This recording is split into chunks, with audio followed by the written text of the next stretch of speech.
we about to take those turkey wings out. And then now we can go ahead and start on our au gratin potatoes.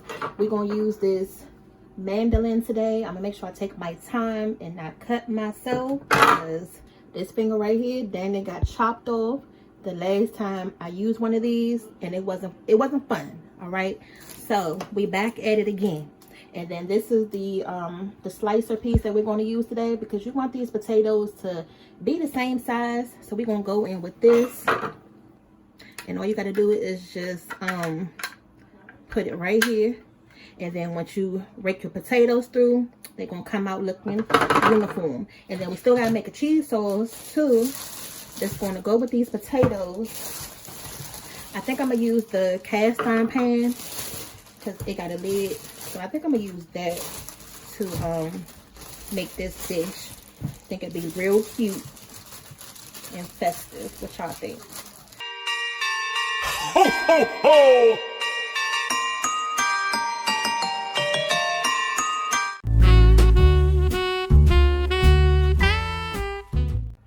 Now, with this mandolin, it has this little piece right here so you can grip your potato. So I'm missing this little piece right here, because that way the potato can just slide right across. Okay. Make sure I got a good grip. And then you just going, just keep going. You see that? And this is the slices that y'all want. They nice and paper thin. Now this is really fun once you get the hang of it, and making sure you're safe. That's the biggest thing. Making sure your hand won't slip, because that's what happened to me. And if Daddy knew I was in here doing this by myself, y'all, Lord Jesus, he gonna have a panic attack, because he the one who helped me the last time I was in here with this dang on mandolin. And I'm just putting the potatoes right in here. All right, so we still got a lot more to do. Let's get to it. And then once you get down to the bottom, you're going to be left with the little end piece right here. Now these are going to be thicker than the ones you just sliced. So I normally just toss those, because I want everything to cook at the same time. But if you want to keep it, go ahead. And then this is a smaller size potato.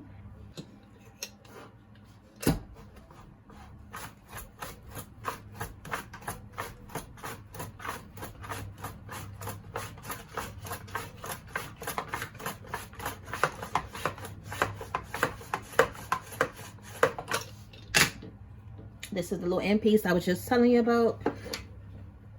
And then all of your potatoes.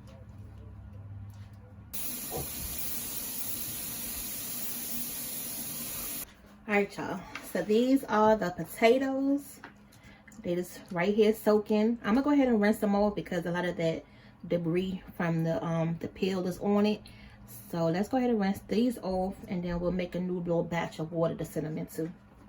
So now we're going to go ahead and start making the cheese sauce that we're going to use to put on top of these potatoes. And this is something good, another alternative to macaroni and cheese. So if y'all love scalloped potatoes, au gratin potatoes, go with this. Everybody going to love it, and it's still cheesy. And then we're going to go ahead and add some onions to the potatoes, but these are the shallots. They're like a smaller size onion, but they're in the onion family. But they're really good for stuff like this. So I'm going to use the smaller one. And then we also going to go ahead and use this roasted garlic up. So I have this in the refrigerator. I want to go ahead and use this up. We got some regular whole clove garlics too, but I'm going to just go ahead and use that for right now. So let me get a knife so we can cut that up. Hold on, y'all. So this is going to be so good, you guys. So just cut off the, actually no. I'm going to leave the root of it on, so that way it's easy for us to cut. But I am going to just slice this in half, just like that. And you're just going to peel it. Like I say, it's just like an onion, but they're less pungent than a regular onion. And they give a little better flavor to your dish. You're just going to slice it a couple times. And you want to make sure you dice this fine.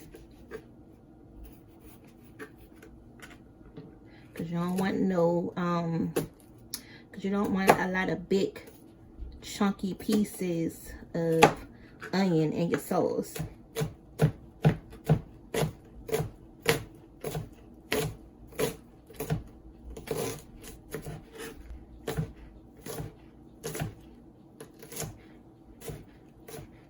And I'm using this whole shallot up. Once you get it cut up, I'm just going to do a little fine little chop just to break it down a little bit more.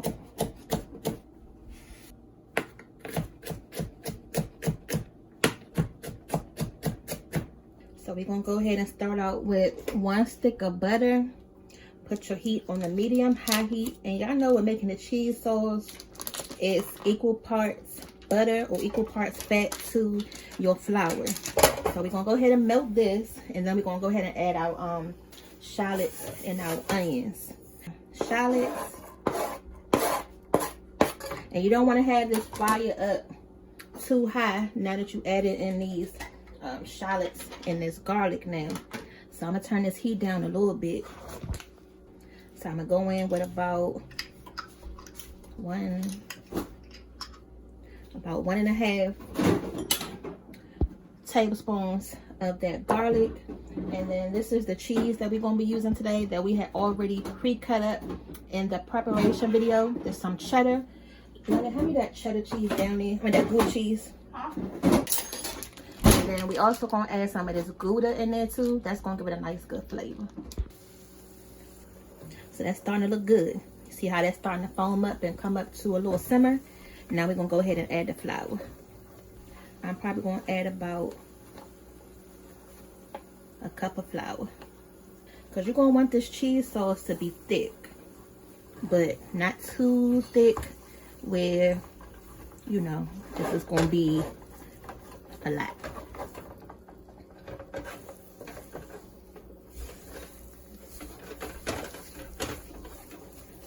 Okay.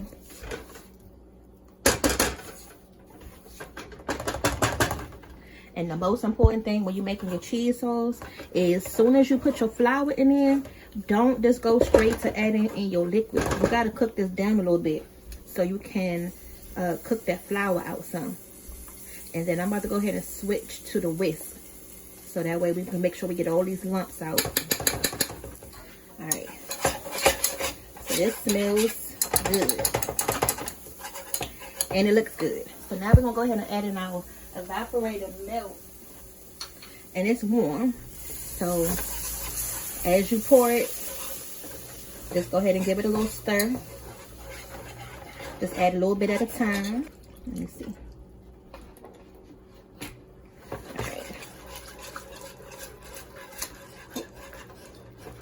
And then as you're doing this part, just cut your heat down some, because the higher you have your heat, it's going to keep getting thick. And the main thing you want to do right now is just try to get all of these lumps out and get it smooth. Okay, so just keep adding. I'm probably going to add this whole little container right here.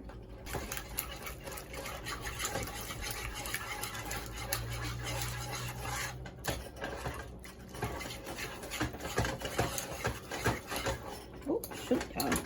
Because this was a lot of flour and butter. And I'm probably going to add some whole milk to this as well. I like to mix both the whole milk and the evaporated milk.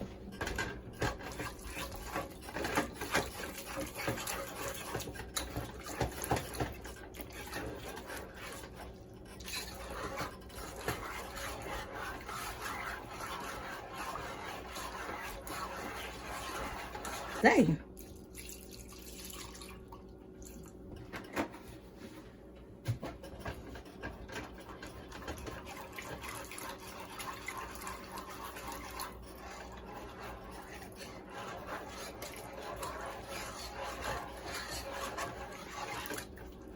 Now, if I spill milk one more time. Okay, that's better, as you can see. All right, now that we got it going, now you just want to make sure you keep whisking. And just keep whisking and keep whisking until your flour is blended and good. And then I got the heat on a number 4, which is like a medium-low heat. Now you are going to see a few little specks in there, so don't forget that's your onion and your garlic in there, okay? Whew, that was a little workout, right? So now we're going to let that come up to temperature. So I'm going to turn my heat up a little bit to now a medium-high heat, and then as soon as it starts to bubble, we're going to go ahead and start adding in our cheese. But you got to do this step by step, y'all. Y'all can't do this part too fast.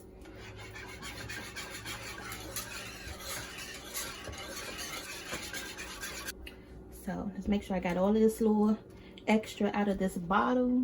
Okay, so this can go in the trash. Done with that. And as it's coming up to temperature, I'm just stirring it in between because I don't want it to stick to the bottom of my pan. So I'm gonna add just a little smidget more milk. Okay, so you see how it's starting to bubble up on its own like that? It's getting little air pockets of bubbles. Then you can go ahead and start adding in the cheese now. So this is the cheddar.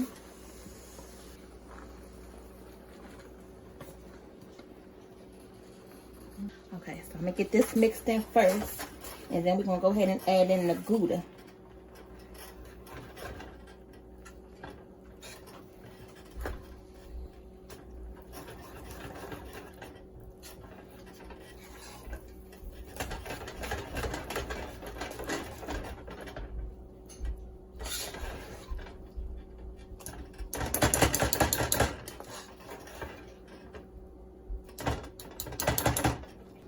Another little splash of milk. All right, go ahead and add the sliced Gouda in there.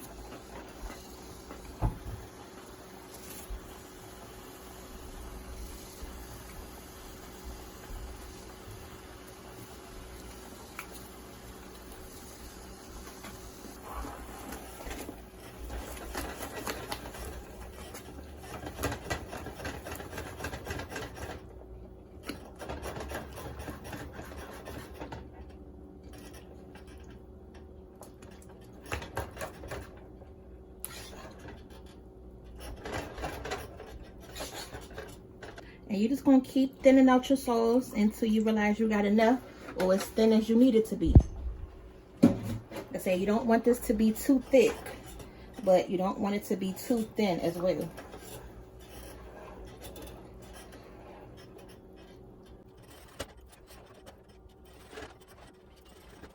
So to this, we're going to go ahead and add some salt. That little thing is pretty much done.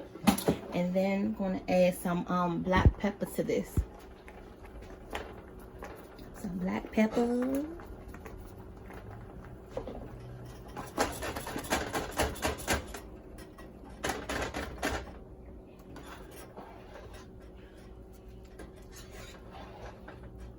Let's get back to it. So on the first layer, you're going to go in with your cheese sauce. Go ahead and give it a stir, because you need something for these potatoes to sit on. So I'm just going to go in and then just spread it out. Now this sauce is thick, but that's okay, because that's what you want. And the potatoes still going to have a little bit of water on it from soaking in that water. So it's all right. So now you're going to go in with the sliced potatoes. Remember that you already, then diced them up. Not diced them up, but you then sliced them, with the mandolin, which made it so much easy. And it looked like you got it right off the box, don't it?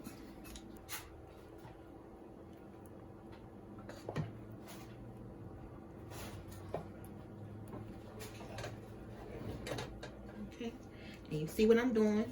Just going in, layering it. And then we're going to keep repeating this until we get all the way to the top.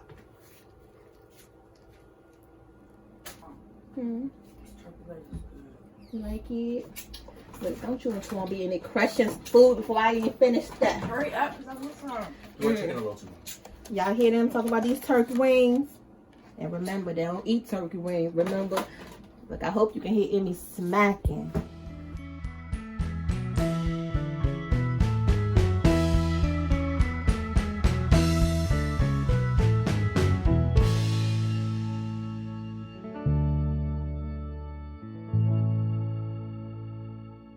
Now, since I put all that cheese in there, of course, I wouldn't have enough for the dang on top like I wanted to.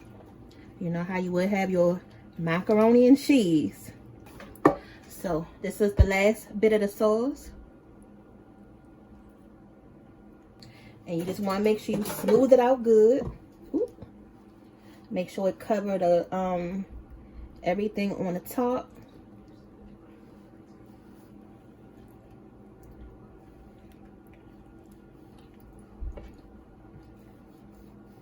And as it's cooking, we're going to check it. So this sauce is going to loosen up anyway. And, you know, we'll be able to spread it around a little bit better once it gets to going. But right now it's so thick, it's not really going to go every way that you want it to go. So that's all right. Just make sure you get it on there enough. Because we're going to put the top on this. It's going to cook in the oven, again, for about 45 minutes to an hour. Make sure these potatoes get nice and tender. I'm gonna just sprinkle the top with a little bit more pepper and add some of this paprika on the top. Okay, and then from here, this is the good thing about this pan, it has its own lid. So it shouldn't make a lot of spillage in the oven, but just in case, you never know that, just in case, I'm gonna put a sheet pan under this, just in case it wanna act up, because we're not cleaning up the stove. We don't have time to do that today. So let's go ahead and get this in the oven. 375 for an hour. Okay, y'all, so I thought I had a big enough sheet pan to put that pan under, so I just lined the bottom of the rack with some foil. Just in case it's some spillage, it's gonna go on the foil and not in the oven. All right, bye. I didn't find it, and there was already a bone in there. They go the cornbread dressing, the greens, your candy yams, ham. So now I'm gonna go ahead and add the gravy on top so y'all can just see everything come together full circle, okay? And as always, we're going to keep coming back to back to back. So make sure y'all subscribe, like, and share these recipes. Because guess what? We here for you. Are you here for us? If so, go ahead and hit that like button and subscribe.